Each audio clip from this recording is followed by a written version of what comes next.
Bismillahirrahmanirrahim. Innal hamdalillah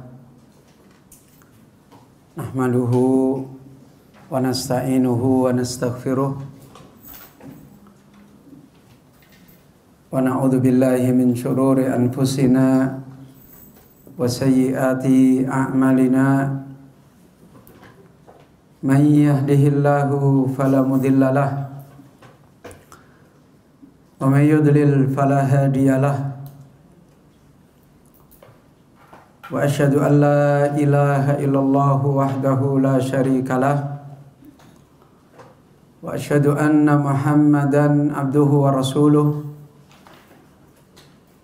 sallallahu alaihi wa alihi wa sallam. Ya ayyuhalladzina amanu taqullaha haqqa tuqatih wa la tamutunna illa wa antum muslimun. Ya ayyuhan nasu taqu rabbakumul ladzi khalaqakum min nafsin wahidah wa khalaqa minha zawjaha wa batha minhuma rijalan katsiran wa nisaa'a. Wattaqullaha alladzi tasaaluna bihi wal arham. Innallaha kana 'alaikum raqiba. Ya ayyuhalladzina amanu taqullaha wa qulu qawlan sadida yuslih lakum a'malakum wa yaghfir lakum dhunubakum. Wa man yuti'illaha wa rasulahu faqad faza fawzan 'azima. Amma ba'du, fa inna ahsanal kalam kalamullah wa khairal huda hudan nabiy sallallahu alaihi wa alihi wa sallam wa syarrul umuri muhdatsatuha wa kullu muhdatsatin bid'atun wa kullu bid'atin dhalalah wa kullu dhalalatin finnar. Ayolah ikhwah, bapak-bapak, ibu-ibu, kaum muslimin, ikhwani wa akhwati fiddin, talabatal ilmi rahimani wa rahimakumullahu jami'an. Alhamdulillah, kita kembali di kesempatan yang mubarakah ini, kembali kita berzikir kepada Allah Subhanahu wa taala, kembali dengan majelis zikir ini agar kita bisa mensyukuri Allah, mensyukuri ihsannya Allah, nikmatnya Allah kepada kita semua, dan mensyukuri yang kita maksudkan tidak ada lain adalah mensyukuri yang diterima oleh Allah Subhanahu wa taala, mensyukuri yang di atas hidayah dan petunjuk Allah Subhanahu wa taala, sehingga nikmat-nikmat yang itu adalah kefakiran kita di dalam hidup, yang itu adalah kebahagiaan kita di dalam hidup, yang itu adalah keselamatan kita, kemenangan kita. Sebagaimana Rasulullah sallallahu alaihi wasallam ketika meminta kemenangan hidup beliau, wa as'aluka na'iman la yanfad. Aku memohon kepada Engkau wahai Allah nikmat yang tidak pernah putus.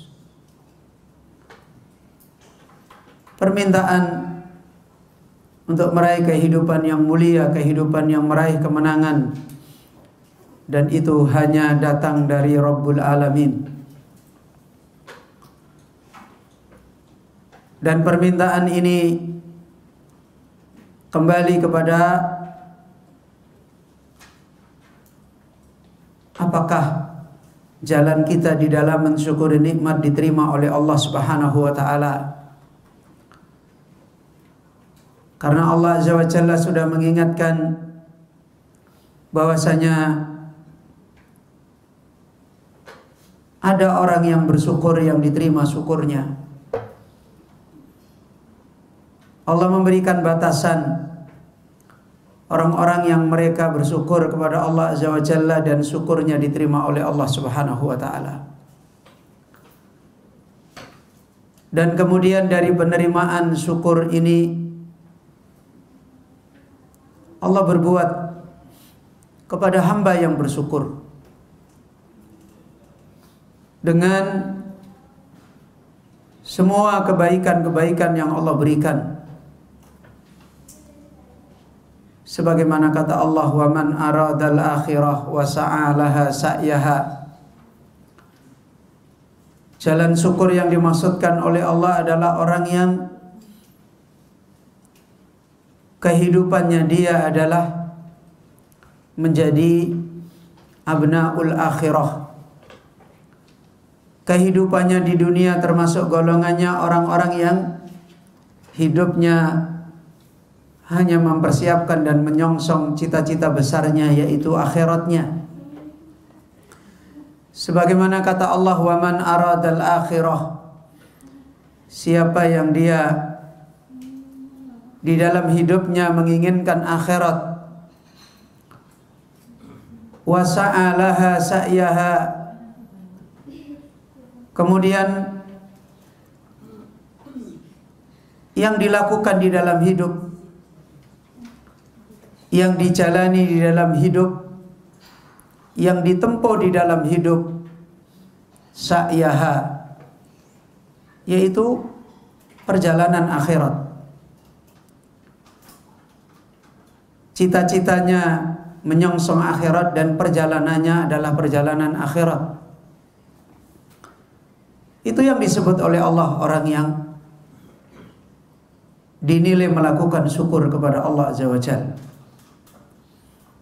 Aradal akhirah wa sa'alaha sa'yaha. Orang yang memiliki sikap kehidupan seperti ini, kata Allah, faulaika kana sa'yuhum maskura. Maka mereka inilah orang-orang yang usaha mereka, perjalanan mereka, kehidupan mereka maskura, disyukuri oleh Allah Subhanahu wa taala. Allah menyebutkan mereka adalah orang-orang yang maskur, orang yang kehidupannya disyukuri oleh Allah Azza wa Jalla. Makna daripada orang yang kehidupannya disyukuri oleh Allah Subhanahu wa taala ini, maka dia mendapatkan muamalah dari Allah Rabbul Alamin, yaitu munamman mudakharan, kebaikan-kebaikan, nikmat-nikmat yang Allah berikan kepada dia dijaga oleh Allah, bahkan dinaikkan, ditumbuhkan. Kehidupannya, dunianya berkah, menjadi jalan kehidupan akhirat, tidak melalaikan dia. Agamanya bertambah hari, kekhusyuannya, ketaatannya bertambah kuat. Maka itulah orang yang kehidupannya, nikmat-nikmatnya ditumbuhkan oleh Allah. Allah bermuamalah kepada seorang hamba, Allah berbuat kepada hamba kebaikan-kebaikan yang itu menjadi kefakiran dia, menjadi jalan kebahagiaan dia, ditumbuhkan oleh Allah. Maka hari-harinya di dunia, cita-citanya akhirat bukan semakin lemah, semakin tinggi, semakin kuat. Apalagi perjalanan hari-harinya, setiap hari dia lewat, setiap hari dia dekat dengan akhirat. Setiap hari dia lewati, setiap hari dia meninggalkan dunia. maka cita-citanya bukan tambah menurun. Itulah orang yang munamman, orang yang ditumbuhkan oleh Allah nikmat-nikmatnya. Begitu juga sa'alaha sa'yaha, begitu juga perjalanan dia kepada akhirat juga ditumbuhkan oleh Allah. Hari-harinya orang beriman, hari-harinya orang seperti ini, yaumuhu khairan minal madi. Harinya, hari ini adalah lebih baik dari hari yang lewat. Karyanya lebih baik. Walaupun zaman-zaman yang dia hadapi adalah syarran minal madi. Zaman yang dia dapati adalah selalu lebih buruk dari yang sudah lewat. Tapi dia selalu meraih yang lebih baik dari yang sudah lewat. Dan itu menunjukkan usaha dia di dalam perjalanan menjadi abnaul akhirah ditolong oleh Allah, ditumbuhkan oleh Allah. Mereka yang seperti inilah yang disebut oleh Rasulullah sallallahu alaihi wasallam di dalam hadis au kama qala idza aradallahu bi abdihi khaira. Apabila Allah mengendaki dengan seorang hamba, kalau ada hamba Allah mengendaki padanya khairan, kebaikan, kata Rasulullah sallallahu alaihi wasallam, ista'malahu, maka Allah mengambil hamba ini untuk beramal, bekerja di jalan Allah Azza wa Jalla. Para ahlul alam ketika menjelaskan hadis ini, fahadahullah, Allah beri hidayah, kemudian Allah tolong dia berjalan di atas hidayah, bertambah hari, bertambah baik, kemudian fa'amatahu ala husnil khatimah, kemudian Allah mewafatkan dia di atas hidayah husnul khatimah. Kehidupan dia seperti yang dinasihatkan oleh para ahlul ilm, al-hasanah ba'dal hasanah. Kalau hari ini, kalau kemarin mendapatkan kebaikan satu, hari ini lebih. Kalau hari ini mendapatkan dua, besok akan lebih. Ini orang yang munamman, ditumbuhkan oleh Allah Azza wa Jalla, dan itu tanda faulaika kana sa'yuhum mashkura. Mereka adalah orang-orang yang karya mereka, perjalanan mereka mashkura, disyukuri oleh Allah Subhanahu wa taala. Ditumbuhkan kebaikannya, dijaga oleh Allah Azza wa Jalla. Semakin cerdas perjalanannya ke akhirat. Kemudian mudakharan, akhiratnya semakin ditunjukkan oleh Allah. Kemenangan akhiratnya semakin menjadi perhatian dia, simpanan dia untuk menjadi orang-orang yang nanti pada hari bertemu dengan Allah. Illa man atallaha biqalbin salim, yaitu orang yang dia bertemu dengan Allah membawa hati yang selamat. Maka semakin dekat, semakin kuat kecintaannya kepada Allah, semakin kuat takutnya kepada Allah, semakin kuat berharapnya kepada Allah Azza wa Jalla. Ayolah ikhwah kaum muslimin yang dirahmati oleh Allah Azza wa Jalla. Dan kita bersyukur kepada Allah ketika kita diberi kesempatan untuk membangun syukur yang seperti ini,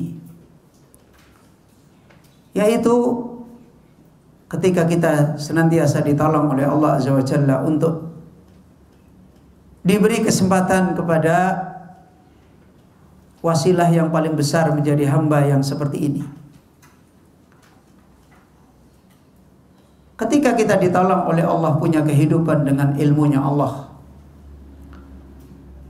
Ketika kita ditolong oleh Allah, punya kehidupan dengan ayat-ayat Allah Subhanahu wa taala. Dan lebih-lebih lagi khususnya ketika perjalanan kita dengan ilmu, dengan ayat-ayat Allah di atas jalan yang benar, di atas taufik Allah Azza wa Jalla, di atas perjalanannya orang-orang yang sebagaimana dinasihatkan oleh para ulama kita, illam yakun mislahum illam takun mislahum fatashabbahu. Kalau kalian tidak bisa seperti mereka, maka berusahalah kalian untuk menyerupai mereka. Hanya itu jalan yang dinasihatkan oleh para ahlul alam. Illam takun mislahum fatashabbahu. Kalau kamu tidak bisa seperti mereka, maka menyerupailah. Berusaha untuk tasabbuh dengan mereka. Berusaha untuk mengikuti jejak-jejak perjalanan mereka. Karena Allah Azza wa Jalla telah mewasiatkan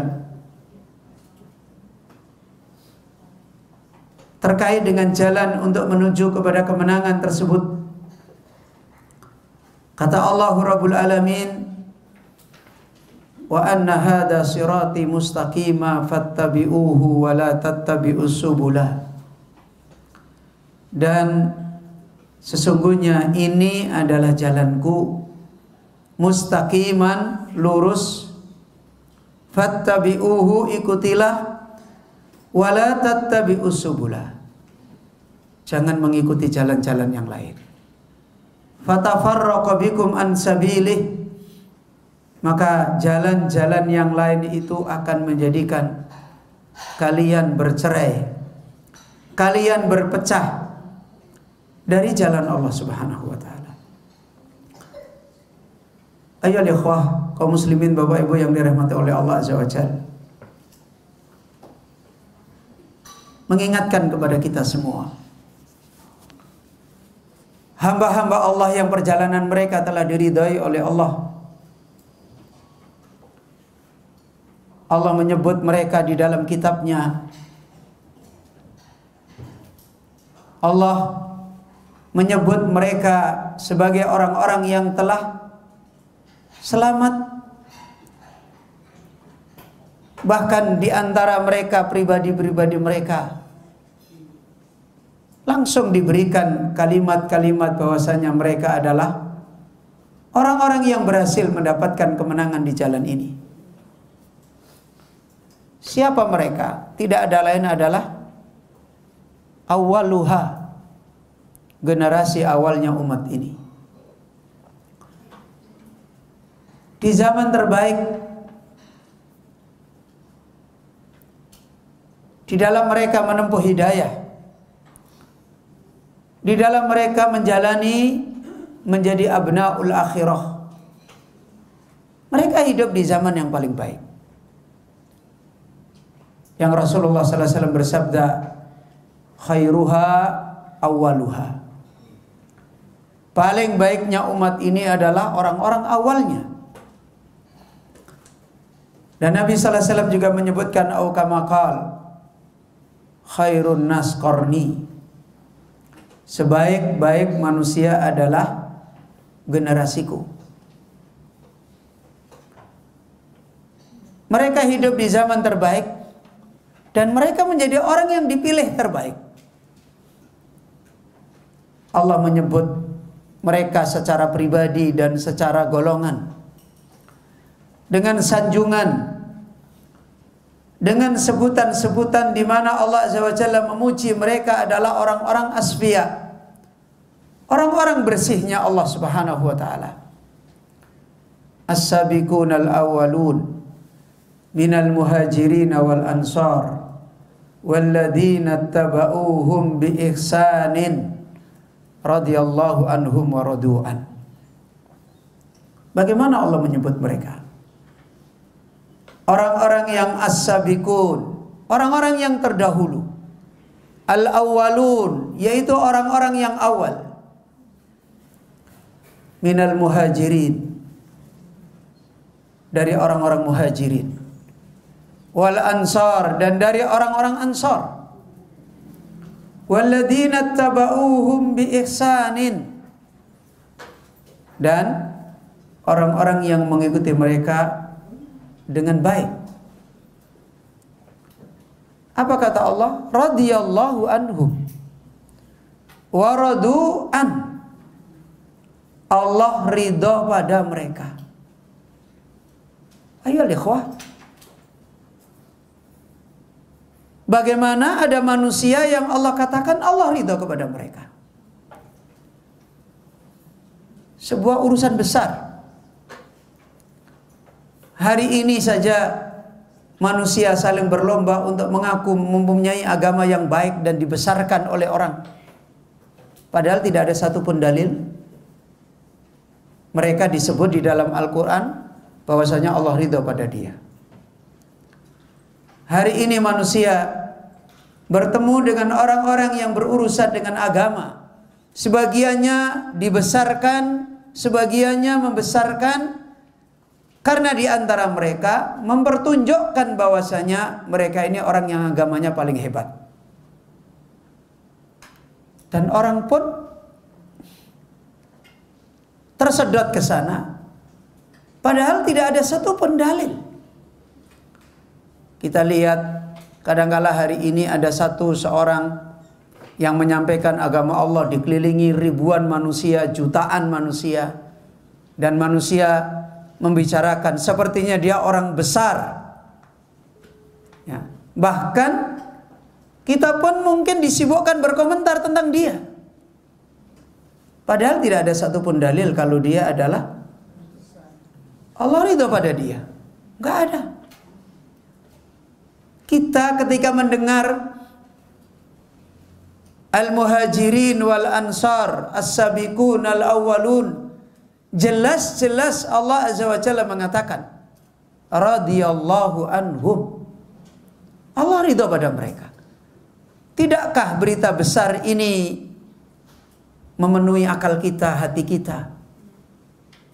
Hari ini kita baru dikasih pamflet tabligh akbar, ustadz besar, mobil kita kerahkan, bendera kita tarik, manusia kita bawa, pikiran kita semalaman mempersiapkan. Kita dengar di dalam Al-Quran orang yang disebut oleh Allah radhiyallahu anhum. Apakah ada yang kaget di antara kita?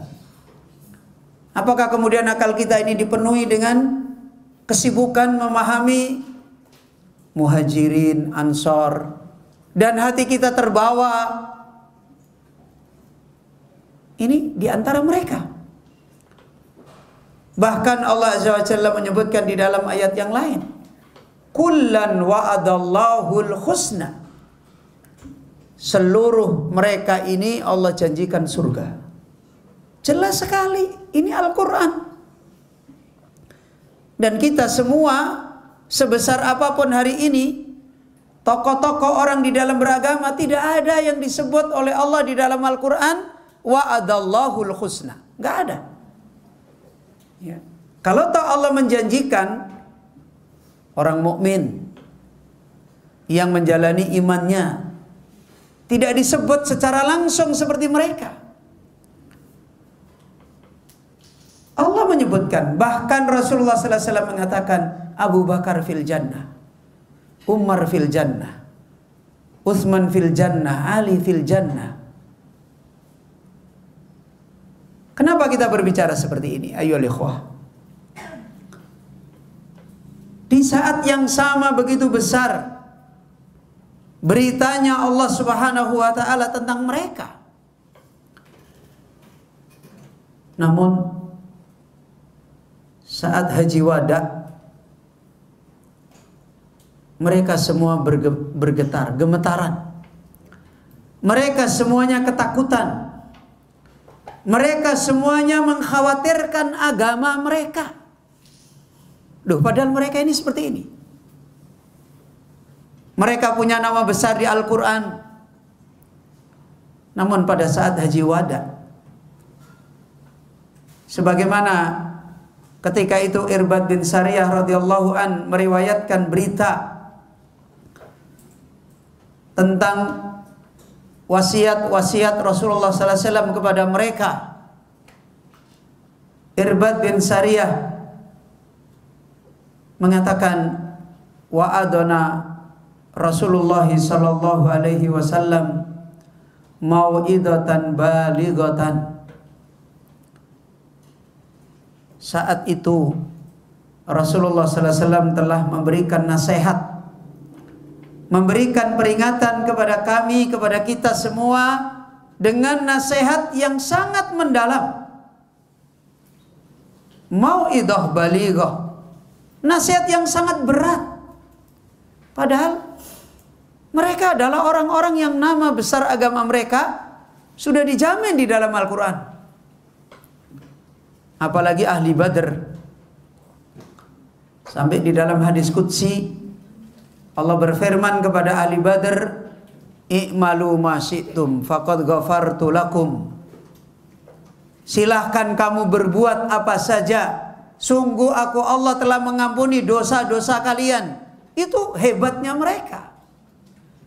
Namun ketika haji wada, mereka sudah punya perjalanan agama sekian lamanya, dan mereka di atas siratal mustaqim terjaga. Mereka tahu jalan yang hak seperti terangnya matahari. Mereka tahu jalan yang batil seperti terangnya matahari. Mereka merasakan manisnya jalan yang hak, dengan pada puncaknya manisnya perjalanan hidup mereka. Dan mereka juga pernah merasakan pahitnya kebatilan. Kenapa? Karena mereka dulu adalah puncaknya jahiliyah. Setelah mereka menjadi seorang yang mendapatkan hidayah, mereka juga puncaknya hidayah. Maka mereka pernah merasakan pahitnya kerusakan hidup, dan mereka pernah merasakan manisnya kemuliaan hidup. Itu mereka.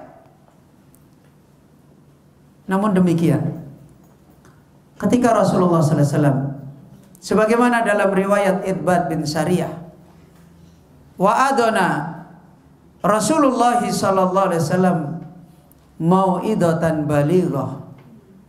Sungguh Rasulullah sallallahu alaihi wasallam telah memberikan nasihat kepada kami dengan nasihat yang berat. Sesak dada mereka.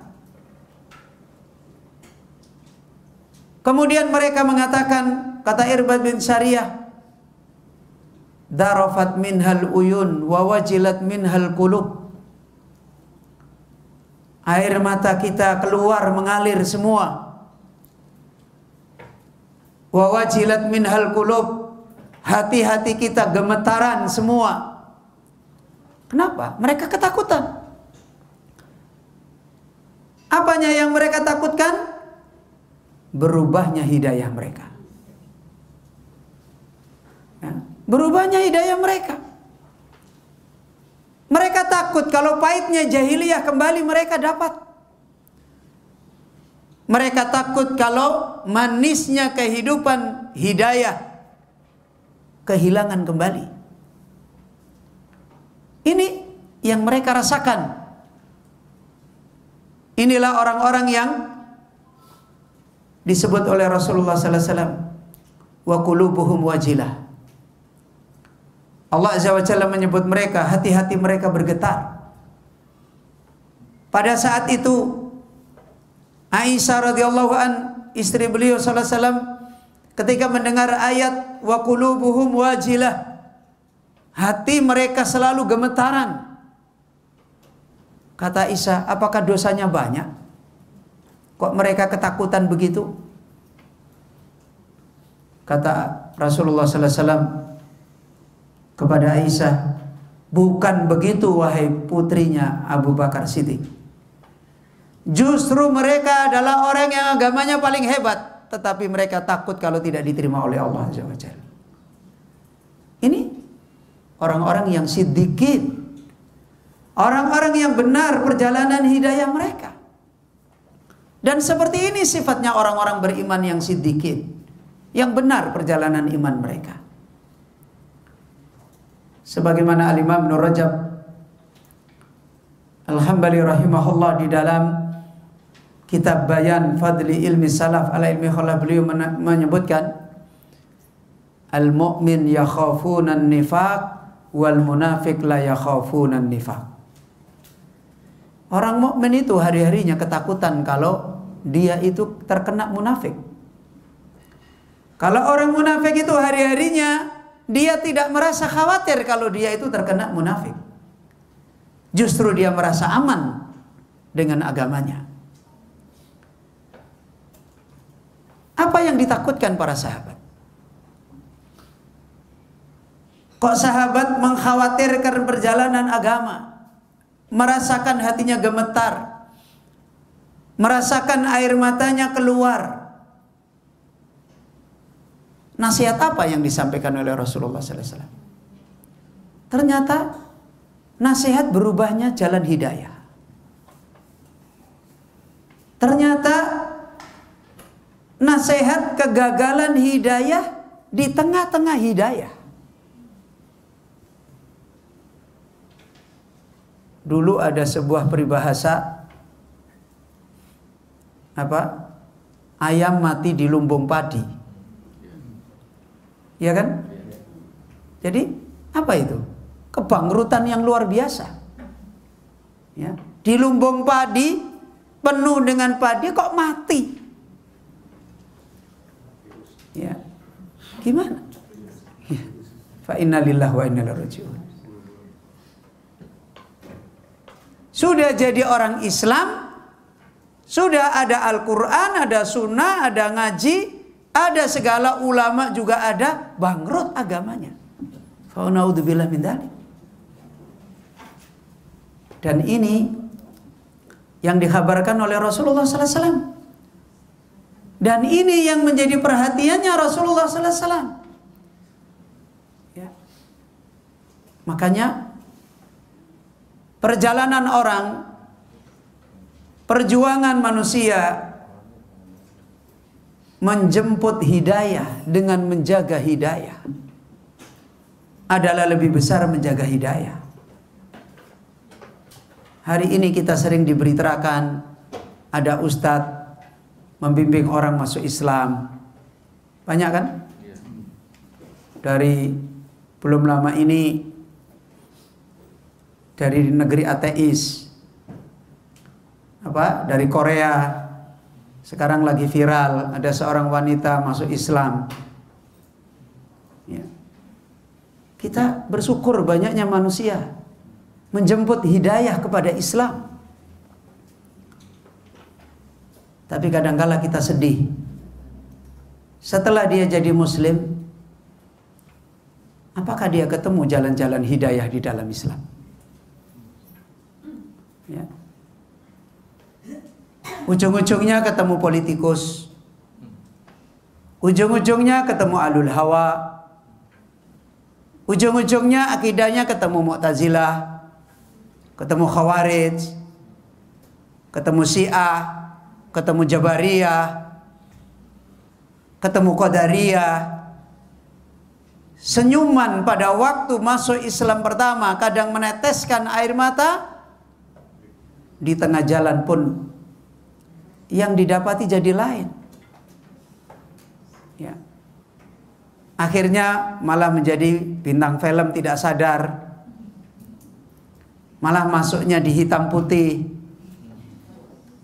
Malah dikomentari sana sini. Kemudian mau kemana perjalanan Islam yang ada? Dan ini banyak sekali fenomena. Bintang film mau ngaji, menjemput hidayah, tapi di mana perjalanan yang ditempuh? Ya. Menjemput kepada hidayah Islam, kadang orang tidak perlu belajar dalil, dengan logika sehatnya saja dia bisa menjemput. Kan banyak kan? Tidak perlu dia belajar dalil, tidak perlu dia berguru. Dengan logika sehatnya menjemput hidayah dia, Islam adalah agama yang benar. Global dia dapatkan. Begitu masuk Islam, Saya masih ingat ketika dulu saya masih muda pernah baca koran tentang orang Jepang yang mereka ini dengan kondisi negerinya yang punya etos kerja dunia yang begitu apa istilahnya tinggi dan disiplin, puncaknya ada dampak tingkat stres dan bunuh diri yang ada di sana adalah besar. Kehidupan rohani mereka tidak terjawab. Kehidupan hati mereka tidak terjawab. Mereka seperti robot-robot yang setiap hari beraktivitas dengan begitu kuat. Ya. Sebagaimana kisah orang Korea, wanita Korea yang masuk Islam baru-baru. Berangkat dari mana? Berangkat dari dia selalu stres. Padahal dia sekolahnya nomor 1, bapaknya seorang negarawan besar, sekolahnya selalu nomor 1, tapi dia menghadapi hidup selalu stres. Anehnya begitu dia ketemu seorang muslim, dinasehati, dia merasa nyaman, akhirnya tertarik dengan Islam. Nggak perlu capek-capek. Ini menjemput hidayah. Orang Jepang dulu juga begitu. Maka mereka mengadakan riset. Apa solusi yang mau dikerjakan? Mereka pelajari semua agama-agama. Mereka pelajari. Dan ini riset ilmiah, bukan cuma sekedar dongeng sana sini. Terus mereka menyimpulkan kita harus belajar Islam. Karena ternyata hanya Islam yang bisa menjawab. Setelah mereka memutuskan belajar Islam, maka mereka pelajari Islam. Tapi kita tahu Islam yang ada pada umat Islam hari ini adalah Islamnya muslimin. Faham Bapak Ibu? Islamnya orang Islam. Mereka kan menggunakan metodologi riset. Maka mereka pelajari orang-orang Islam.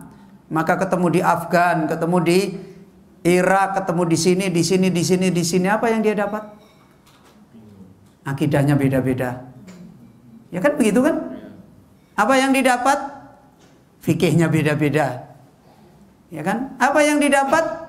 Akhirnya mereka menyimpulkan ternyata di dalam Islam ini juga macam-macam. Pusing lagi kepala dia. Pusing lagi. Maka mereka memutuskan kalau gitu kita pergi ke psikolog. Maka mereka mendatangkan pakar-pakar psikolog ke Jepang untuk memperbaiki mental kehidupan mereka. Karena yang banyak hancur ini malah bukan orang-orang yang baru ngejar dunia di Jepang itu. Yang sudah sukses dunia mereka itu yang kemudian stres. Dan kemudian dalam koran itu saya baca, setiap hari psikolognya juga ikut stres. Fa inna lillahi wa inna ilaihi raji'un. Ayo ikhwah rahimani wa rahimakumullah. Dan inilah persoalan yang justru para sahabat radhiyallahu anhum mereka takut. Mereka khawatir setelah mereka di dalam Islam.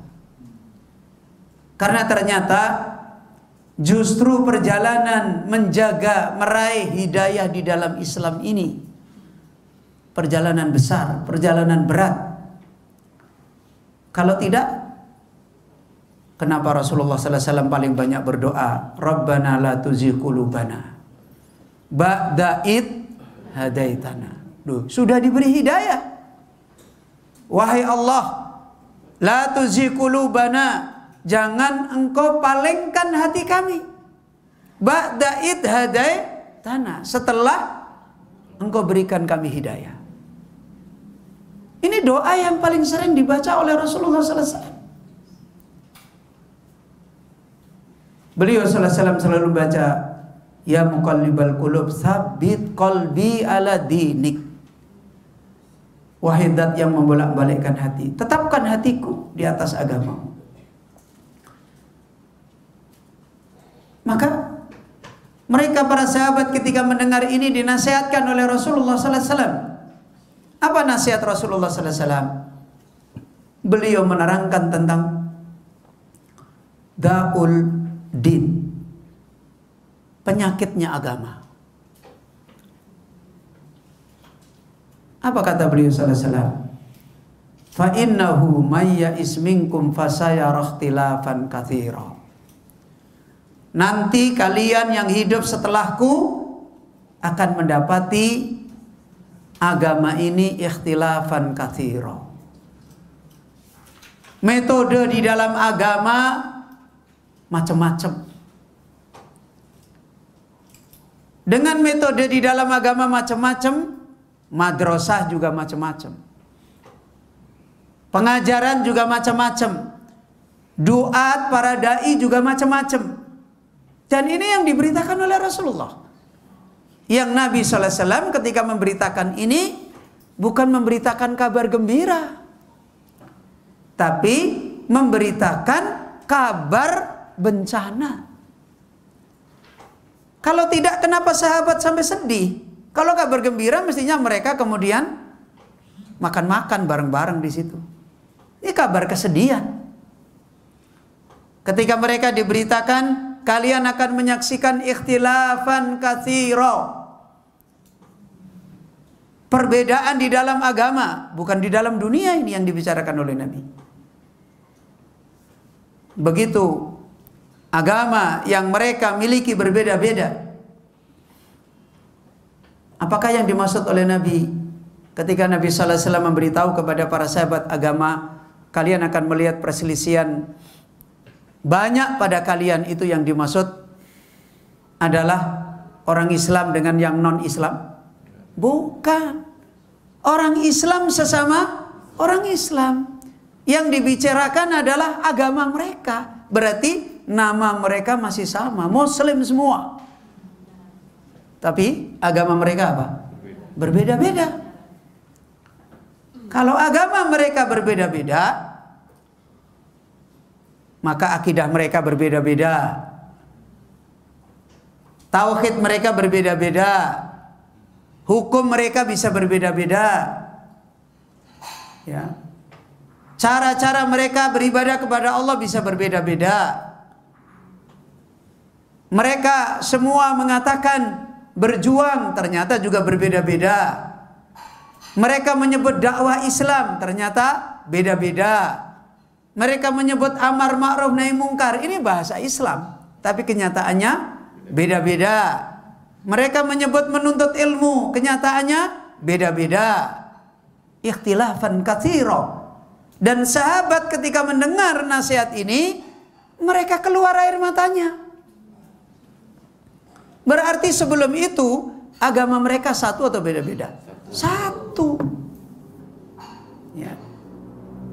Sebagaimana Nabi sallallahu alaihi wasallam mengatakan dinuhum wahid.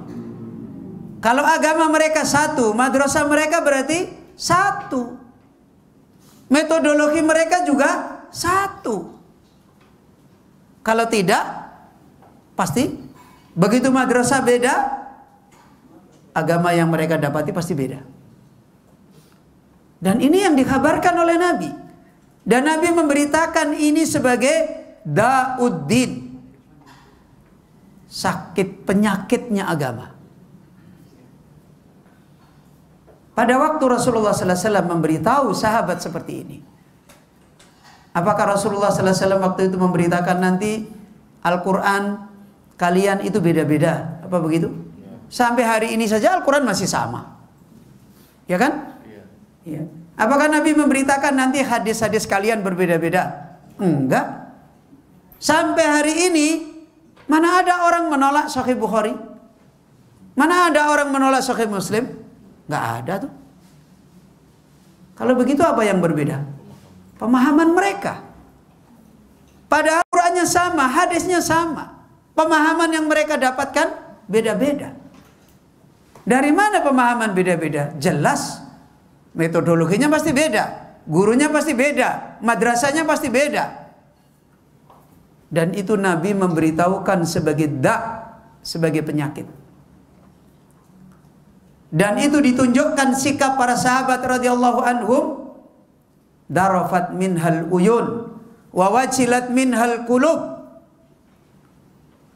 air mata mereka keluar. Sedih mereka, kadum. Mereka marah hati mereka. Mereka takut sekali agama mereka berubah. Hati mereka gemetaran. Dan Rasulullah sallallahu alaihi wasallam kemudian memberitahukan tentang dawa, tentang obat. Memberitahukan tentang jalan hidayah di dalam perjuangan yang seperti ini. Yang Nabi sallallahu alaihi wasallam sampaikan, alaikum bisunnati, alaikum bimanhaji, alaikum bitariqati. Pada saat itu kata Rasulullah sallallahu alaihi wasallam, kalian berpegang dengan sunnahku, kalian berpegang dengan manhajku, dengan metodologi yang diberikan oleh Rasulullah sallallahu alaihi wasallam. Kalian berpegang dengan tariqati, cara agama yang saat itu dipegang oleh Nabi sallallahu alaihi wasallam. Dan itu tempat manusia mendapatkan al-hidayah fil Islam. Itu adalah wilayah perjuangannya, hidayah mereka di dalam Islam. Mana lebih besar perjuangannya? Mana lebih berat perjuangannya? Jelas. Makanya tadi kita sebutkan banyak fenomena sampai hari ini. Bahkan di zaman Rasulullah sallallahu alaihi wasallam ada orang melihat akhlaknya Rasulullah saja masuk Islam. Gampang sekali kan? Ya. Hari ini juga begitu. Ada orang masuk Islam hanya karena melihat ada orang sedekah. Wah, bagus sekali Islam, masuk Islam. Tapi ketika dia di dalam Islam, apakah dia bisa mendapatkan sunnati, manhaji, tariqati? Maka ayyuhal ikhwah, kaum muslimin yang dirahmati oleh Allah Azza wa Jalla, dari sini ketika para ulama, para ahlul ilm disebut oleh Rasulullah sallallahu alaihi wasallam sebagai warasatul anbiya, sebagai pewaris para nabi, tidak ada lain, mereka adalah mewarisi perjuangannya Nabi. Setelah Rasulullah sallallahu alaihi wasallam tidak ada, penyakit agama ini tumbuh. Mereka ulama yang benar pasti mereka mengawal ini. Pasti mereka adalah mengawal sunnati, manhaji, tariqati. Dan ayo ikhwah kaum muslimin yang dirahmati oleh Allah, sudah berapa ratus tahun hijrah kita hidup di zaman ini? Ya, sudah 1400-an hijrah. Jalan sunnah Nabi sampai hari ini masih ada, kan? Menunjukkan apa yang diwasiatkan oleh Nabi sallallahu alaihi wasallam, alaikum bisunnati, bukan khayalan. Meskipun perjalanan orang untuk mendapatkan madrasah sunnah Nabi adalah perjalanan besar, pasti perjalanan berat. Ya. Tidak gampang mereka untuk mendapatkan hidayah fil Islam, hidayah di dalam Islam, untuk mereka berada di dalam madrasah yang diwariskan oleh Nabi. Apa itu? Alaikum bisunnati. Dan tidak henti-hentinya hamba-hamba Allah tidak mudah istiqomah di sana. Tidak mudah istiqomah di sana.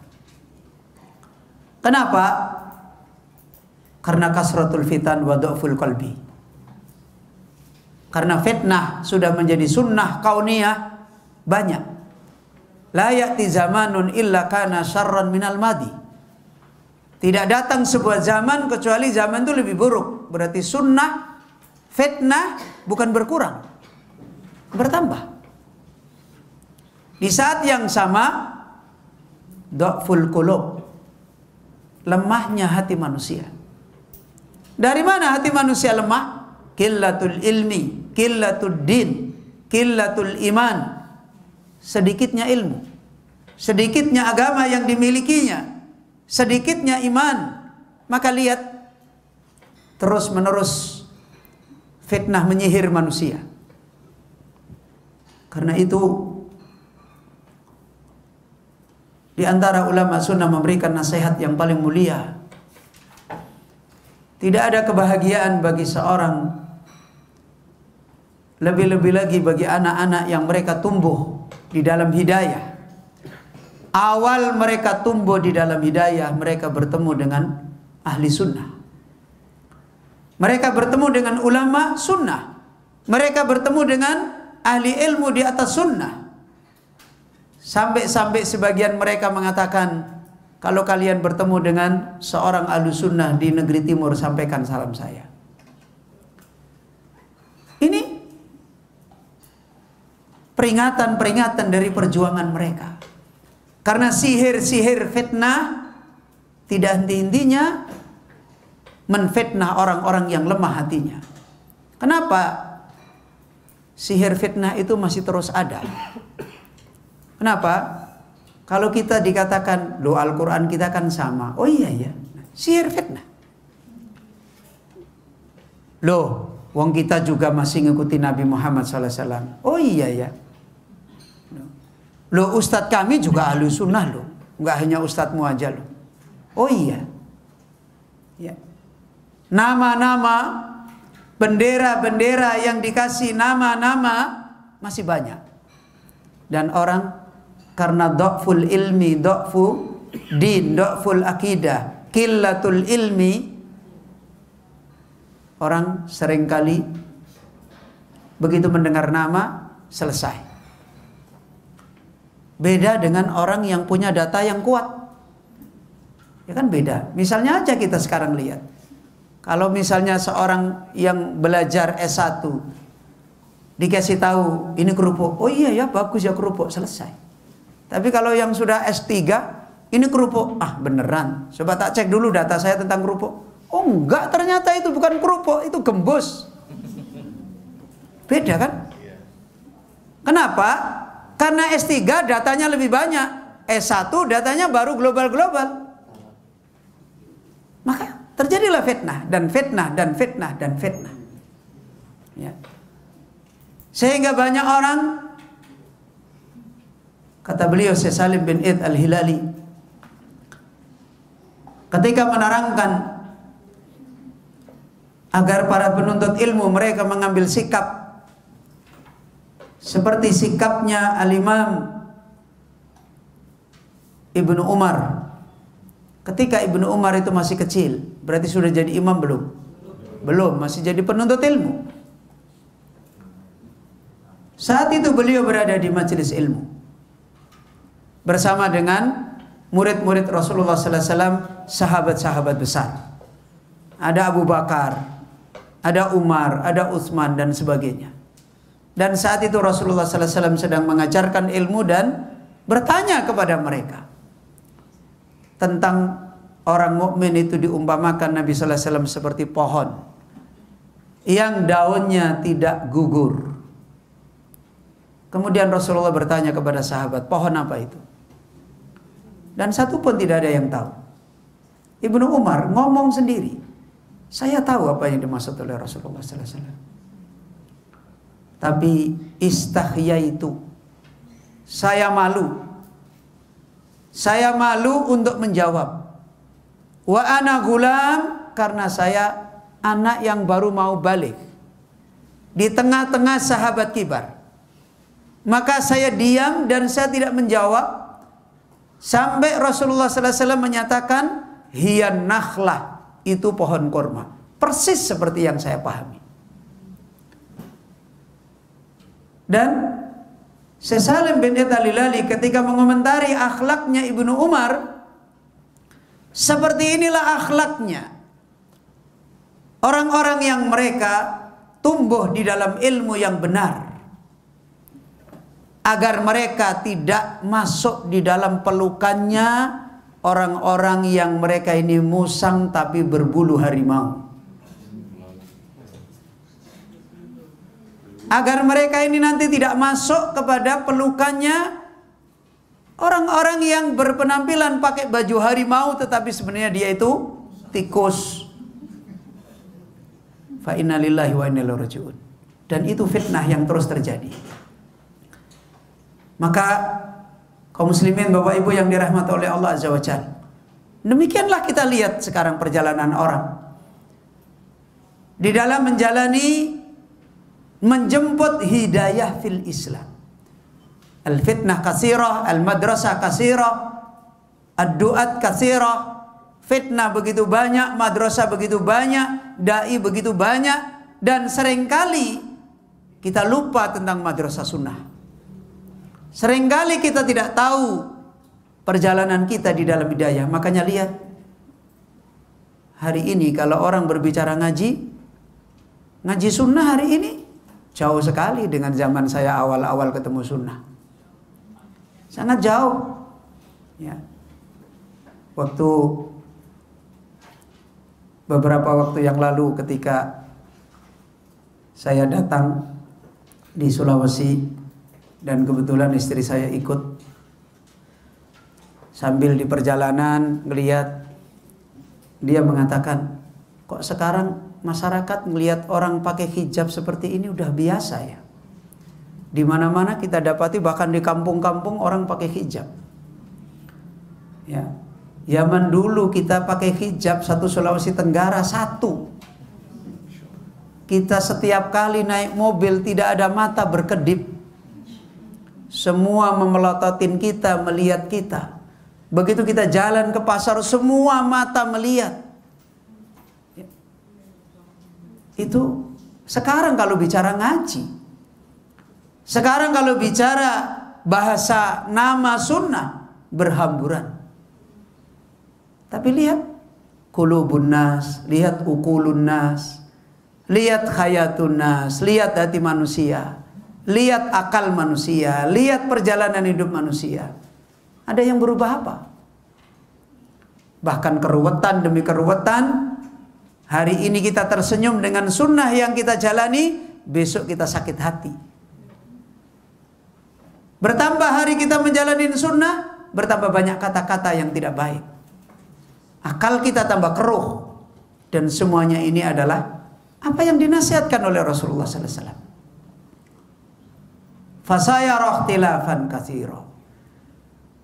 Dan kita ketika dinasihati oleh Nabi sallallahu alaihi wasallam, alaikum bisunnah, beda sekali ketika nasihat ini disampaikan kepada mereka. Kenapa? Ya karena akal kita ini baru dipenuhi dengan nama-nama. Dipenuhi dengan nama ikhtilaf. Cuma nama aja. Tapi hakikat ikhtilaf sejauh mana, sepahit mana, belum banyak tahu di sini. Makanya dengar nasihat ikhtilaf, apa tuh ikhtilaf? Oh iya begitu aja. Begitu Nabi sallallahu alaihi wasallam mengatakan alaikum bisunnah, ya sederhana aja kita mikir, oh sunnah. Oh di Gramedia ada buku sunnah, ya baca. Sederhana sekali. Sehingga kita mendengar hari ini pun gak ada yang sedih. Gak ada yang kemudian hatinya gemuruh, hatinya kemudian bingung, gak ada. Sahabat ketika mendengar itu gemuruh kehidupan mereka, ketakutan mereka. Kenapa? Karena ketika mereka mendengar bahasa Rasulullah, fasayara ikhtilafan katsira, mereka penuh akalnya, hatinya, kehidupannya tentang makna yang ada di dalam perkataan Nabi ini. Dan mereka jalani. Begitu juga ketika Rasulullah sallallahu alaihi wasallam mengatakan alaikum bisunnah, akal mereka penuh dengan makna itu. Hati mereka penuh, kehidupan mereka penuh, sehingga bahasa itu menancap sekali. Beda dengan kita-kita ini. Karena sedikitnya makna-makna yang kita miliki, ilmu yang kita miliki di akal kita, di hati kita. Dan lebih banyak kita selama ini mendapatkan Islam istilah-istilah yang kosong dari makna-makna yang benar. Bahkan kalau kita mendapatkan makna-makna yang benar pun sebatas informasi, bukan perjalanan hidup. Beda sekali. Ya. Kalau mereka dulu ketika mendengar nama itu, ya akalnya penuh, hatinya penuh, perjalanan hidupnya penuh. Beda. Sama misalnya kita dulu ketika masih anak-anak. Orang tua ngomongin kepada kita, hidup hati-hati. Itu beban sekali di akal. Beban sekali di hati. Diingat-ingat terus, ada apa ya kok ibu, bapak ngomongin begitu. Coba hari ini omongin anak-anak, hati-hati kalau hidup. Nggak nyentel aja nggak ada. Ya. Bahasa itu bahasa lewat. Kenapa? Karena nggak ada makna di sini.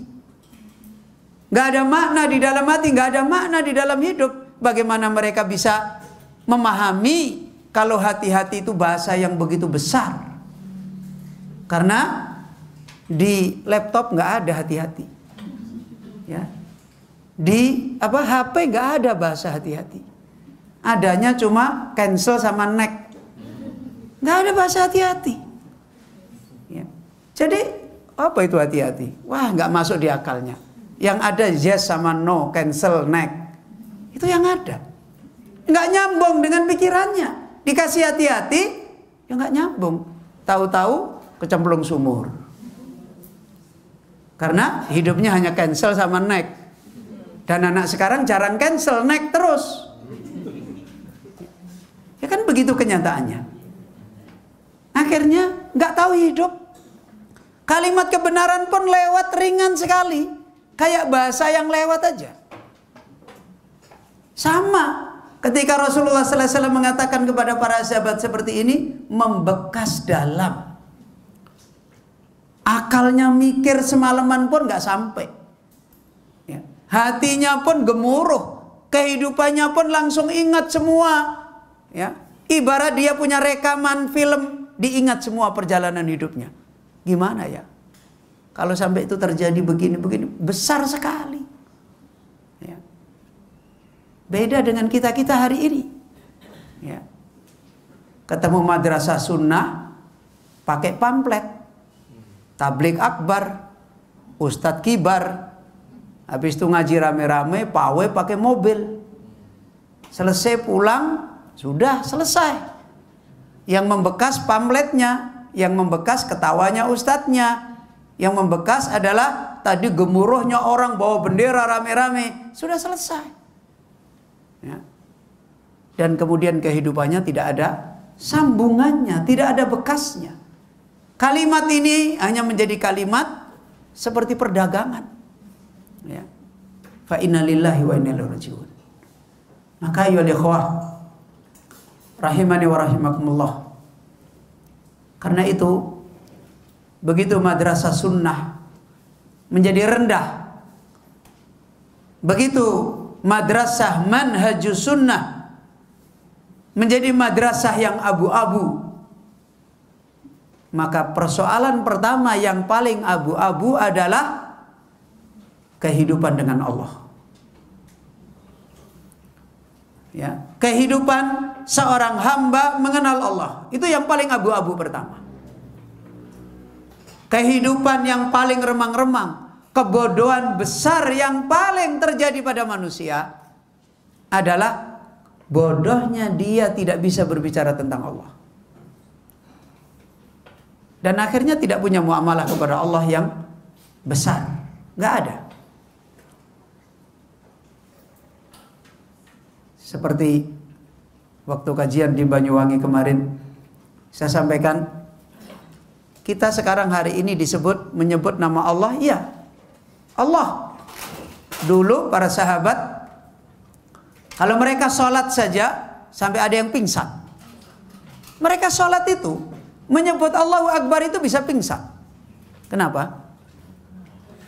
Perbedaan akal, hati, perjalanan mereka di dalam bermuamalah dengan Allah, itu perbedaan mereka dengan orang-orang di hari ini. Sampai kemarin di pengajian saya sampaikan, hari ini kita bisa menyebut Allah. Kalau ditanya siapa Tuhanmu, Allah. Kan begitu kan? Tapi kita ini punya sesembahan, kalau bahasa kita koyok duen-duenan, ya sekedar punya aja, tapi nggak punya hubungan apa-apa. Ya. Kalau toh kita punya hubungan, merasa punya hubungan. Jadi merasa punya hubungan. Orang munafik itu merasa punya hubungan dengan Allah nggak? Iya. Ya. Merasa punya hubungan dengan Allah. Takdimnya kepada Allah, cintanya kepada Allah, nggak bisa ngomong dia. Khaufnya kepada Allah, nggak bisa ngomong. Makanya lihat coba hari ini orang berbicara tentang agama, dakwah yang begitu ramai di Indonesia, di Nusantara ini, berapa ngomong tentang Allah Azza wa Jalla? Ya. Berapa ngomong tentang Allah? Nggak banyak. Hampir kita jarang mendengar pembicaraan tentang Allah menjadi pembicaraan besar. Dan ini madrasah sunnah. Ayo ikhwah, sebagaimana di dalam kitab Manhajus Sunnah ini, yaitu kitab Manhajul Haq dari nadham yang disampaikan oleh beliau Al-Allamah As-Sa'di rahimahullahu taala, dan sarah yang dinasihatkan oleh beliau Syekh Abdul Razak bin Abdul Muhsin Al-Abad. Persoalan besar awal madrasah yang dibicarakan, ilmu yang dibicarakan di dalam madrasah sunnah pasti berbicara tentang Allah. Pasti membicarakan tentang Allah menjadi pembicaraan yang paling besar.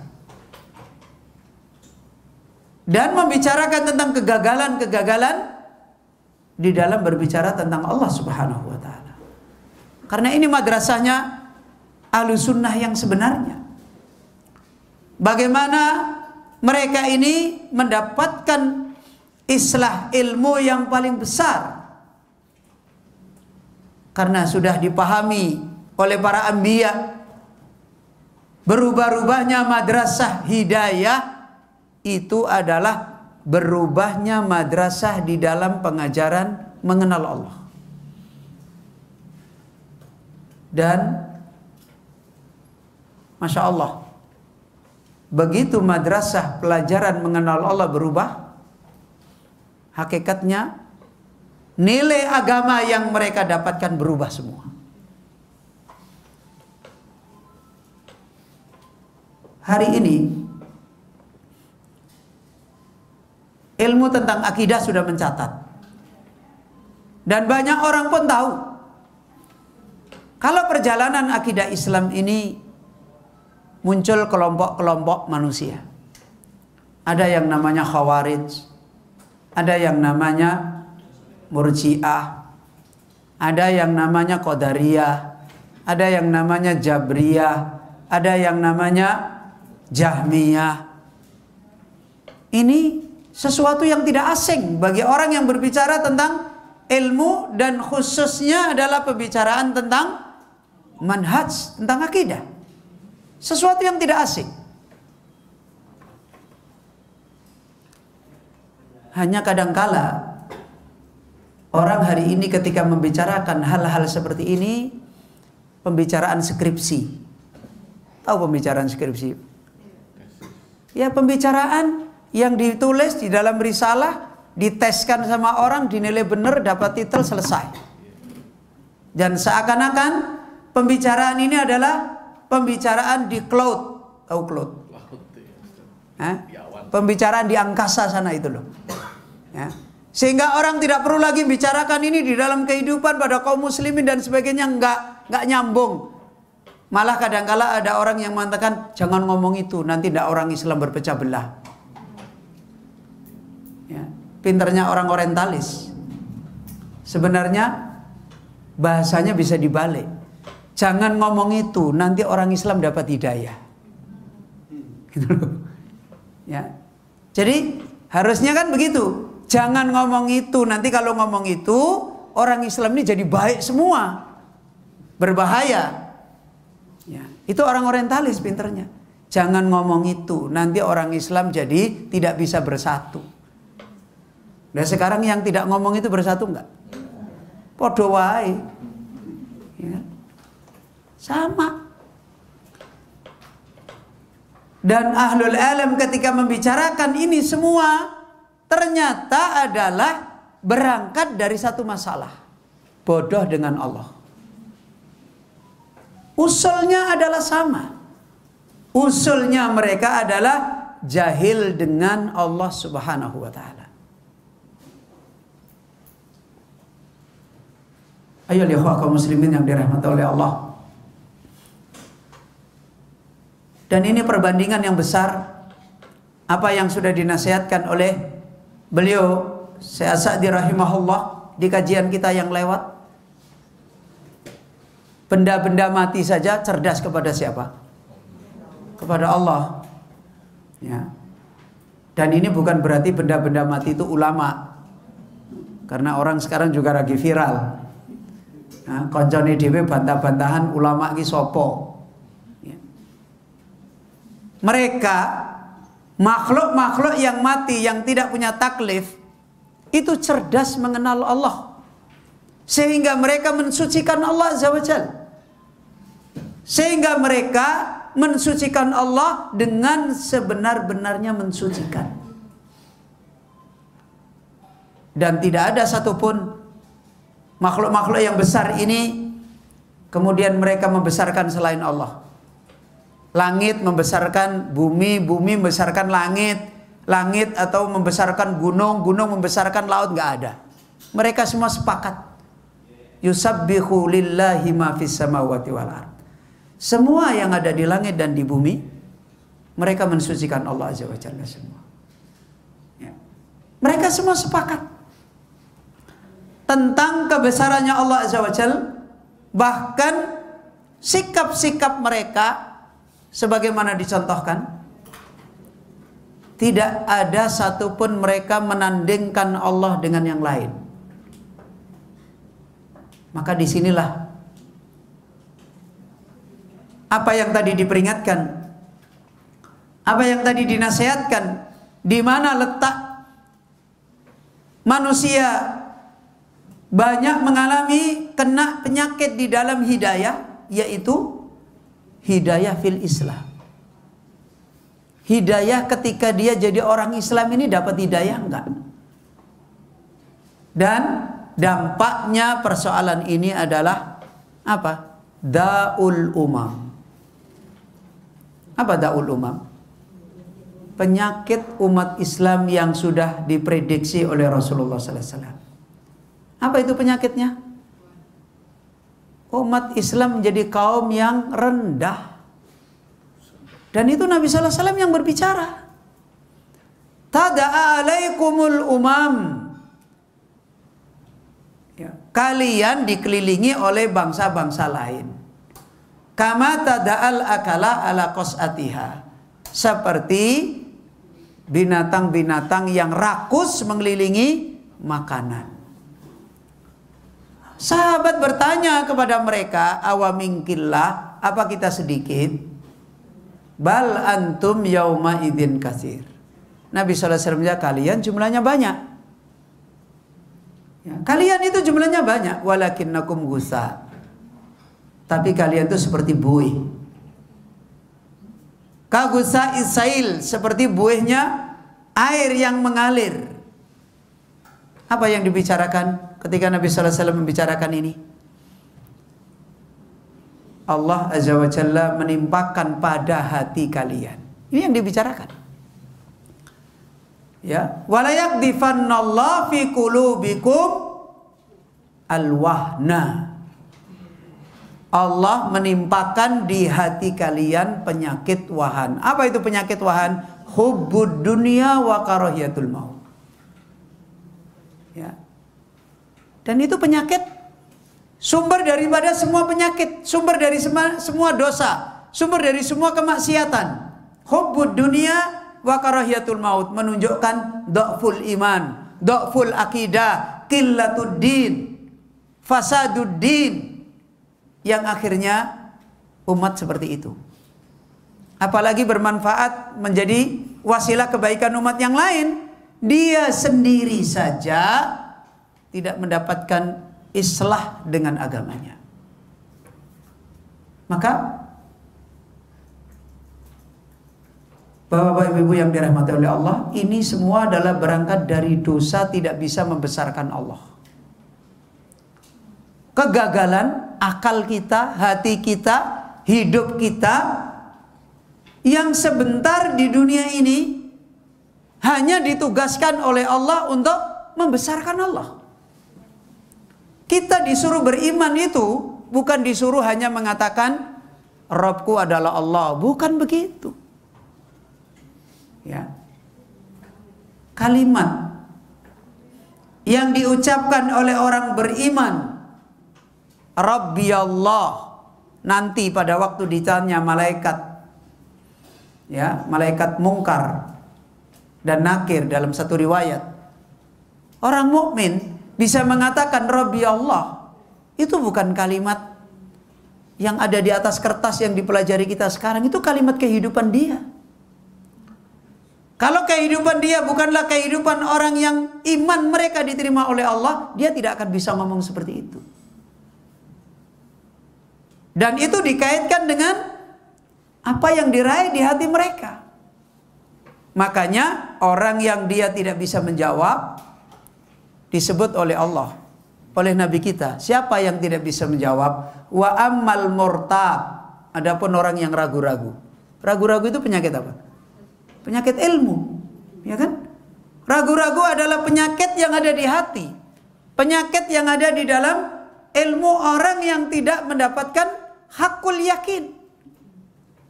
Itu penyakitnya al-murtab. Dan menunjukkan kalimat jawaban Rabbi Allah itu bukan kalimat sepele. Kalau bahasa yang disampaikan oleh para ulama kita, ketika orang mukmin dia menjawab nanti di kubur Rabbi Allah, itu adalah laqanahullah, Allah yang ngajari dia. Jadi bukan karena dia pinter, ya. Laqanahullah, Allah ngajari dia. Loh, sekarang ketemu malaikat bawa pentung kalau bahasa kita, ya. Dan tidak ada siapa-siapa, ya. Kita masih ada siapa-siapa ngaji, ya, disuruh maju ditanya aja yang tadi dihafal udah lupa semua hal. Padahal masih banyak nih teman-temannya, ya kan? Ini sudah hilang semua. Jangan saya dulu lah, nanti saya tunggu, saya bagian terakhir supaya saya yakin. Bagian ke depan juga sama aja, sama. Itu menunjukkan ilmu yang belum hakul yakin. Ini masih banyak teman-teman, ya. Ketemunya cuma guru, malah dia bisa berdoa semoga guru saya ngantuk. Lah ini ketemunya malaikat. Apa yang dia pakai? Kalau dia tidak punya perjalanan iman yang diridhoi oleh Allah, nggak akan bisa jawab. Karena yang menjadikan dia bisa jawab itu laqanahullah, sabbatahullah. Makanya ketika Rasulullah sallallahu alaihi wasallam menasehati para sahabat mendoakan orang di kubur, ketika dia ditanya malaikat Mungkar dan Nakir, ngapain kita doakan? Apa supaya dengan kita doain langsung dia bisa ngomong? Enggak. Supaya Allah meneguhkan dia. Kan begitu kan? Supaya Allah menguatkan dia. Supaya Allah menolong dia. Kan seperti itu. Dan itu kembali kepada perjalanan iman dia. Kalau dia masuknya adalah al-murtab, ya Allah lepaskan. Enggak diurus oleh Allah Azza wa Jalla. Kembali kepada dirinya, la adri sami'tun nas yaqulu fakultu. Saya nggak tahu apa itu. Dulu saya dengar orang ngomong, saya ikut. Ya begitu itu. Karena nggak diajari oleh Allah Azza wa Jalla. Ini, ayo ikhwah, kembali kepada madrasah ini. Maka ini sudah menjadi bukti, menjadi nyata, dan mengingatkan kepada kita bagaimana kita kembali kepada apa yang diperingatkan oleh Nabi sallallahu alaihi wasallam. Alaikum bisunnati. Satu nasihat yang kembali menjadi peringatan bagi kita. Apa yang pernah dinasihatkan oleh para ahlul alam ketika mereka mengingatkan tentang peringatan ini, bagaimana ketika Allah Subhanahu wa taala berbicara tentang dirinya di dalam hadis qudsi.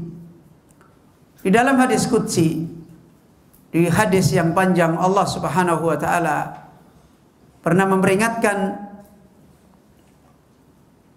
Hadis ini panjang. Allah berkata tentang dirinya kepada hambanya, yang menunjukkan ilmu dan madrasah untuk mengenal Allah bukan ilmu yang asal-asalan, bukan madrasah yang sekedarnya, apalagi di zaman ini, untuk meraih kita menjadi hamba yang bisa membesarkan Allah dengan benar.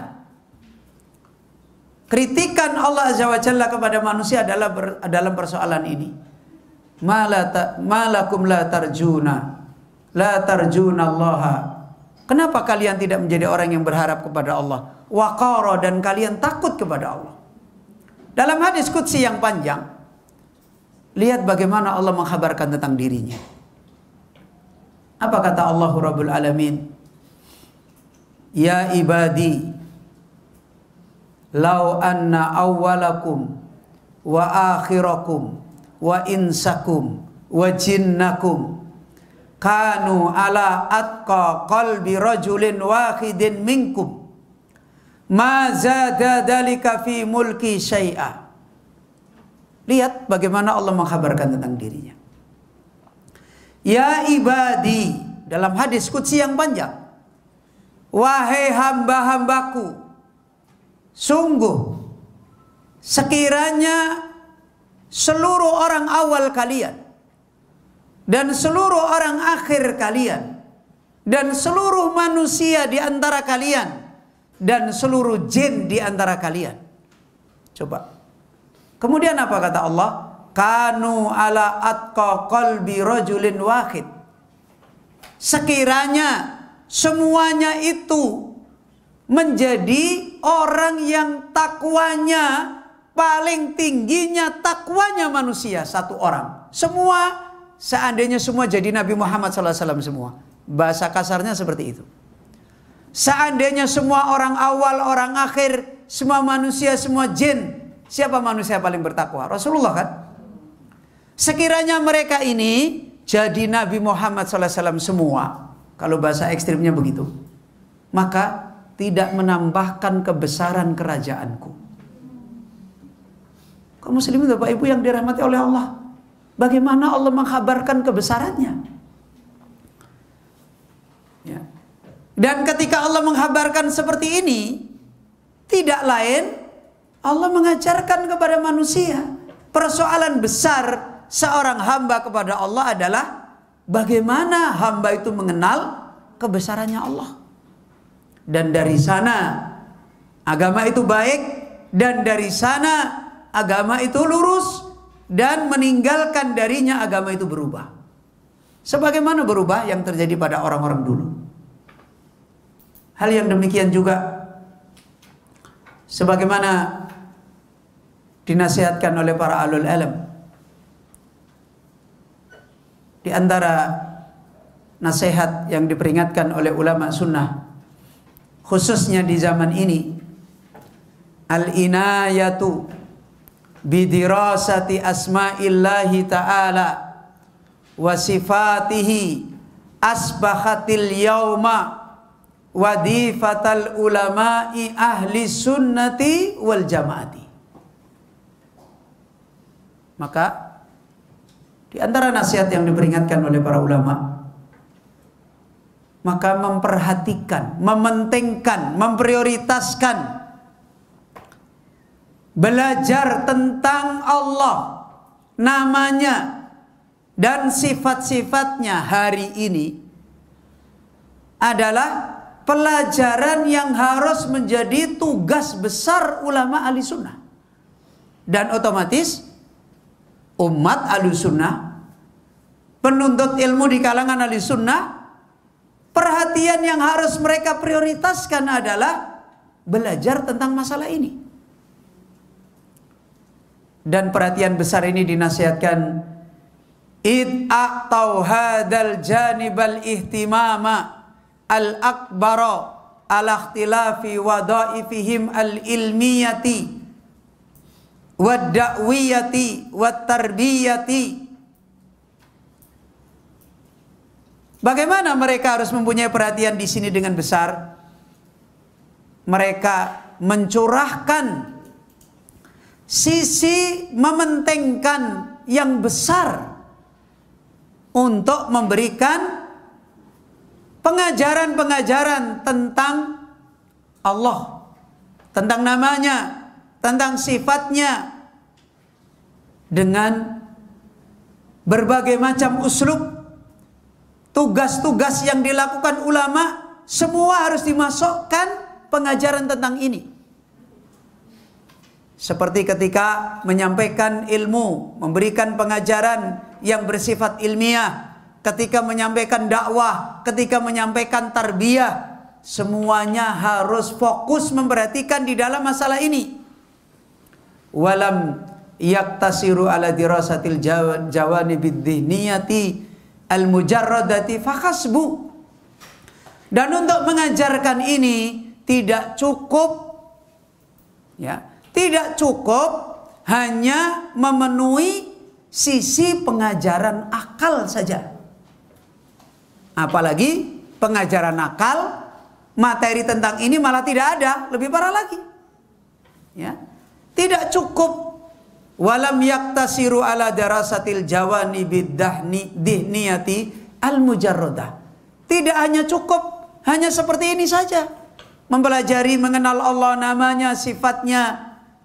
Tidak cukup hanya dipelajarkan, akalnya disuruh mendengarkan, memperhatikan, membenarkan, selesai. Dengan kitab-kitab, tulisan, karya ulama tentang masalah ini tidak cukup. Sebagaimana pengajaran harus dikembalikan kepada pengajaran yang utuh. Ya. Dimanapun kadangkala pengajaran itu harus hatinya dikenakan, akalnya dikenakan, kehidupannya dikenakan. Dan itu madrasah mengenal Allah yang benar. Apalagi di zaman fitnah. Ya. Lihat manusia yang paling kuat hatinya mengenal Allah, Abu Bakar Siddiq radhiyallahu anhu. Dan lihat ketika terjadi fitnah, Allah kuatkan Abu Bakar Siddiq seperti gunung yang kokoh. Bagaimana caranya Abu Bakar Siddiq belajar? Burung terbang hinggap sebentar saja direnungi berjam-jam. Ya. Dia lihat seekor burung datang hinggap, habis hinggap kemudian dia pergi, dia kaji tentang ilmu yang terkait dengan mengenal Allah sampai keluar air matanya. Ini madrasah sunnah, dan dulu Rasulullah mengajar sahabat itu demikian. Ya. Dulu Rasulullah sallallahu alaihi wasallam, para ahlul ilm, ulama-ulama dulu, mereka mengajar manusia di dalam madrasah sunnah, madrasah mengenal Allah yang kuat. Sehingga benar-benar mereka ini meraih apa yang mereka raih di dalam kehidupan mereka. Ilmu yang paling besar yaitu ta'zimullah, membesarkan Allah subhanahu wa ta'ala. Ya. Maka kenapa demikian? Li'annal maqsud anna naf'ahum annafhamuha wa na'malu biha wa natarabba 'alaiha. Karena tujuan belajar di dalam madrasah sunnah untuk membicarakan, mengenal tentang Allah Azza wa Jalla, itu bukan materi pelajaran di kertas. Tujuan kita belajar mengenal Allah itu adalah untuk akal kita faham, untuk kehidupan kita beramal, dan untuk kita mendidik diri menjadi orang yang punya muamalah dengan Allah. Itu tujuannya. Wa hadza min husni muamalatil abdi ma'a rabbih. Dan kalau hamba sudah punya pengajaran yang seperti ini yang akan menjadikan sumber seorang hamba punya muamalah yang baik kepada Rabbnya. Dari sini semua muamalah baik itu. Ya. Maka ayo ikhwah, bahkan para ulama menasihatkan wayan bagi an-nafhama anna ta'adduda asma'il bari wa sifatihi tadullu ala ma'nan adim fi haqqillahi ta'ala. Ya.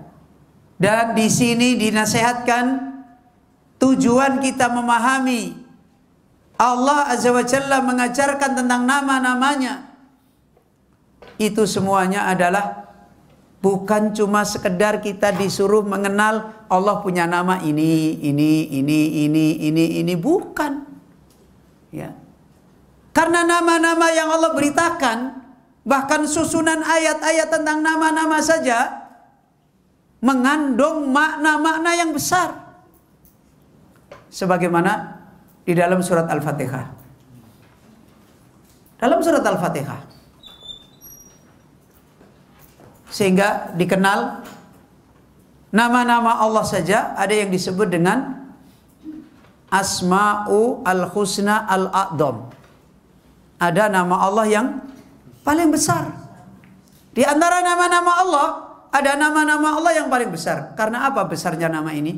Karena hurufnya. Kalau hurufnya lebih banyak berarti namanya besar?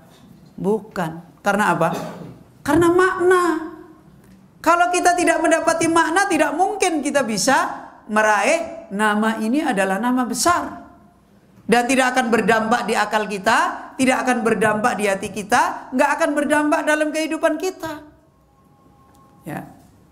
Ini ayyuhal ikhwah kaum muslimin yang dirahmati oleh Allah. Duhurnya jam berapa ya? Ya. Masih? Masih setengah jam ya. Nah. Ayyuhal ikhwah kaum muslimin yang dirahmati oleh Allah. Maka dinasihatkan membicarakan tentang nama-nama Allah. Untuk kita disampaikan oleh Allah nama-nama seperti tadi dalam surat Al-Fatihah. Yang ulama selalu menyebut nama-nama Allah yang ada di dalam surat Al-Fatihah secara urutan itu adalah Al-Ismul A'dham. Nama Allah yang besar. Apa yang pertama disebut? Lafaz jalalah Allah. Kemudian Rabb, kemudian Ar-Rahman, kemudian Ar-Rahim, kemudian Al-Malik. Dan ini bukan cuma sekedar nama. Yang kita tahu di situ ada 5 nama selesai. Enggak. Karena nama ini akan membangkitkan iyyaka na'budu. Problemnya ada di sini. Kalau kita tidak mendapati makna-makna yang ada di dalamnya, di akal tidak mendapatkan, di hati tidak mendapatkan, di hidup tidak mendapatkan, mana mungkin bisa iyyaka na'budu? Problem iyyaka na'budunya. Gak akan bisa. Mana mungkin bisa seperti Abu Bakar Siddiq menjalankan ibadah seperti angin bertiup. Ya. Kebaikan Abu Bakar dalam waktu satu kali waktu bisa dapat kebaikan 10. Kita satu hari satu aja ketinggalan. Satu bermasalah Abu Bakar dalam satu waktu aja dia bisa kebaikan sekian banyak. Sebagaimana ketika Rasulullah SAW bertanya kepada para sahabat, siapa yang hari ini berbuat begini? Yang jawab cuma Abu Bakar. Yang hari ini juga begini, yang jawab cuma Abu Bakar. Siapa yang hari ini begini? Terus ditanya oleh Nabi, yang jawab cuma Abu Bakar tok. Yang lain gak bisa jawab. Itu kecerdasan di dalam iyyaka na'budu. Dari mana kecerdasan iyyaka na'budu ini? Kecerdasan dari mengenal Allah. Ayo ikhwah, maka yang mau kita dapatkan dari nama-nama Allah adalah makna, ilmu, pengajaran yang akal kita harus meraihnya dengan besar, hati kita harus meraihnya dengan besar, kehidupan kita pun harus meraihnya dengan besar. Makanya Allah mengingatkan, kalla lau ta'lamuna ilmal yakin. Ya. Seandainya kamu itu punya ilmu dengan ilmu yang yakin, ya, la tarawunnal jahim, summa la tarawunnaha ainal yakin. Kemudian kamu bisa membuktikan lagi ilmumu itu dengan melihat kenyataan. Itu. Karena itu Rasulullah SAW mengatakan, walaisal khabar kal muayyanah. Ilmu yang didapat dari berita itu tidak sama dengan ilmu yang didapat dari kenyataan langsung. Dan karena itu Allah Azza wa Jal, sebagaimana dinasihatkan oleh Al-Imam Ibnul Qayyim di dalam kitab Al-Fawaidul Fawaid, Allah itu perintah mentadaburi ilmu yang ada di dalam kenyataan bersama dengan mentadaburi ilmu yang ada di dalam wahyu. Dua-duanya harus dijadikan wilayah ilmu yang tidak bertentangan. Dan ini tidak mungkin diraih dengan serta-merta. Kalau tidak ada madrasah yang selamat, ya, tidak ada orang alim yang selamat, tidak ada metodologi pengajaran yang selamat seperti hari ini. Dan seperti yang dulu sudah kita sampaikan. Sebagian orang tekstual, ekstrim. Sebagian orang konseptual. Kemudian akhirnya banyak membuang dalil. Dan akhirnya rusak semua agamanya. Karena tidak ketemu madrasah yang benar.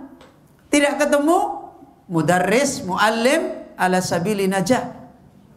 Tidak ketemu orang-orang yang mendidik. Makanya Allah menyuruh, yang disuruh mentadaburi itu adalah ayat yang ada di dalam kehidupan dan ayat yang ada di dalam wahyunya Allah Azza wa Jalla. Dan dari sini Al-Imam Ibnul Qayyim menyimpulkan, fal masnu'atu syahidun tusaddiqul ayatil masmu'ati. Maka masnu'at, karya-karya kehidupan, takdir-takdir yang itu adalah af'alnya Allah, perbuatannya Allah, yang Allah takdirkan pada makhluk-makhluk semua. Fal masnu'at syahid, adalah bukti. Ya, bukti tentang apa? Tusaddiqul ayatil masmu'at. Bukti yang akan membenarkan ayat-ayat yang kita dengar. Ayat yang kita dengar berarti apa? Wahyu. Buktinya wahyu itu ada di dalam kehidupan. Ya. Orang akan mendapatkan wahyu ini meledak di hatinya kalau dia bisa membuktikan di dalam kehidupannya. Karena itu ilmu din itu bukan wacana. Bukan kelompok kajian. Kalau sudah punya kelompok kajian rame, berarti iman kita nanti meninggi semua. Dari mana? Nggak ada. Ya. Nggak akan bisa diraih kalau kita tidak punya manhaj ilmu yang benar. Ya. Jadi ini yang diterangkan oleh Imam Ibnul Qayyim. Tusaddiqul ayatil masmu'ah. Kemudian munabbihun alal istidlal bil ayatil masnu'at. Dan ayat-ayat yang didengar berarti apa itu? Wahyu. Itu munabbih, memperingatkan alal istidlal, di dalam mengambil dalil-dalil bil ayatil masnu'at, dengan ayat-ayat yang dikaji di dalam hidup. Pengambilan dalil tentang pengkajian riset di dalam hidup pasti akan tersesat kalau tidak diberi bimbingan oleh apa? Ayat masmu'at. Pasti akan tersesat itu. Begitu juga orang yang mempunyai ayat-ayat masmu'at akan kosong kalau dia tidak membuktikan di dalam masnu'at. Karena itu madrasahnya Nabi nggak ada gedungnya itu. Madrasahnya Nabi di dalam kehidupan. Terkadang Nabi menyampaikan hadis di gua, terkadang Nabi menyampaikan hadis sambil jalan, terkadang Nabi menyampaikan hadis di pasar, terkadang Nabi duduk dengan sahabat di pohon, terkadang Nabi menunjukkan hikmah ini. Ayo ikhwah. Dan ini madrasah orang-orang yang makrifat kepada Allah, khususnya lebih-lebih lagi pelajaran mengenal Allah. Maka menjadi jelas dari sini hakikat bahwa hidayah fil Islam adalah nikmat yang besar dan sekaligus penyakitnya adalah besar. Dan kembali kepada persoalan bagaimana seorang hamba kembali mengenal Allah. Karena itu kebanyakan yang terjadi, apa yang terjadi? Antara mengenal Allah dan mengenal makhluk, apa? Saling masuk. Ya kan begitu? Saling masuk. Lihat ibadah-ibadah kita. Sok-sok ikhlas, sok-sok ora ikhlas. Ya kan begitu kan? Itu kan saling masuk namanya. Ya kan begitu? Ya. Kadangkala ikhlas berapa menit, sebentar lagi sudah keluar ikhlasnya, ganti yang tidak ikhlas. Kenapa? Ya karena itu tadi. Persoalannya takdim kepada Allah itu sering menyeberang takdim kepada makhluk. Dan itu kalau bahasa agama namanya syirik. Ya, makanya Nabi sampai mengatakan syirik itu sampai penyakit seperti semut hitam yang berjalan di malam yang gelap. Ya, itu syirik. Ya. Orang sekarang membicarakan syirik hanya merek-merek aja. Ini patung, ini. Syirik secara hakikat itu berangkat dari kebodohan mengenal Allah. Akhirnya menyeberang. Makhluk masuk ke Allah, Allah masuk ke makhluk. Dan ini persoalan. Dan itulah di syair yang disampaikan oleh beliau Syekh Sa'di rahimahullah yang akan kita ambil faedah lebih lanjut ketika beliau Syekh Sa'di menasihatkan di dalam kitab Manhajul Haq di syair yang berikutnya, yaitu syair yang ketujuh, tanazzaha an niddin wa kuf'in mumathilin wa an wasfin di nuqsani jallal muwakhadu. Tanazzaha an niddin, Allah itu adalah zat yang menjadi bersih, an niddin dari tandingan, wa kuf'in dari penyetaraan, mumathilin dan dari perumpamaan, persamaan, wa an wasfin di nuqsani, dan Allah itu harus bersih dari memberikan sifat-sifat yang kurang, yang cacat. Jallal muwakhadu, maka Allah adalah zat yang ditauhidkan telah luhur. Ini yang tercapai. Kalau ini tidak tercapai, maka terjadilah menduakan Allah dengan makhluk. Dan itu kegagalan dari semua hidayah. Itu kegagalan dari takdim kepada Allah Subhanahu wa taala. Karena itulah tadi sudah diingatkan, dinasihatkan para ulama kita, perhatian mereka yang paling besar adalah membicarakan tentang Allah. Dan ini adalah maksud paling besar di mana Nabi Muhammad SAW menasihatkan, alaikum bisunnati.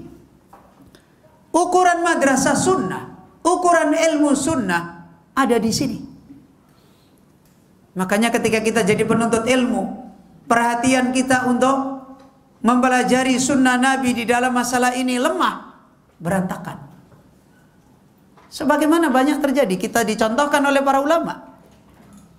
Ada seorang ahli tafsir, tapi madhab akidahnya Mu'tazilah.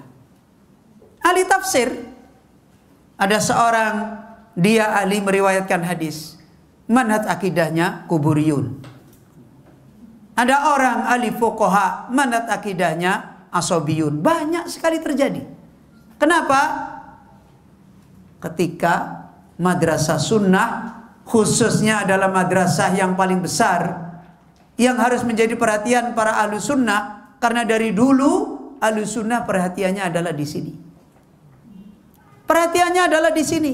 Seperti yang dulu sudah kita sebutkan, lihat kitab-kitab yang dulu dinamakan dengan nama sunnah. Kitabnya ulama banyak yang dinamakan dengan nama sunnah.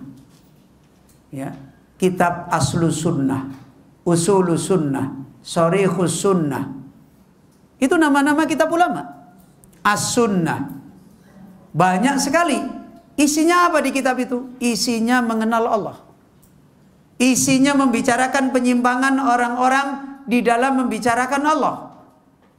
membicarakan tentang orang-orang yang rusak ilmu mereka ketika membicarakan sifat Allah Azza wa Jalla. Fokus bicara di sana. Dan ini dosanya orang-orang menyimpang dulu.